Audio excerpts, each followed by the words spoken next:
você não sabe o que aconteceu. O que foi? Tu conhece o seu Geraldo? Que seu Geraldo? O seu Geraldo que é dono do carro azul. Que seu Geraldo que é dono do carro azul? O seu Geraldo que é dono do carro azul e mora na casa amarela. Que seu Geraldo que é dono do carro azul e mora na casa amarela? O seu Geraldo que é dono do carro azul mora na casa amarela que tem um pé de laranja. Que seu Geraldo que é dono do carro azul mora na casa amarela que tem um pé de laranja? O seu Geraldo que é dono do carro azul mora na casa amarela que tem um pé de laranja e trabalha na padaria. Que seu Geraldo que é dono do carro azul mora na casa amarela que tem um pé de laranja e trabalha na padaria?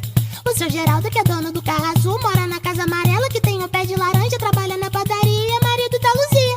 Que seu Geraldo que é dono do carro azul mora na casa amarela que tem um pé de laranja, trabalha na padaria e é marido da Luzia. O seu Geraldo que é dono do carro azul mora na casa amarela que tem um pé de laranja, trabalha na padaria, é marido da Luzia e primo do seu Ademar.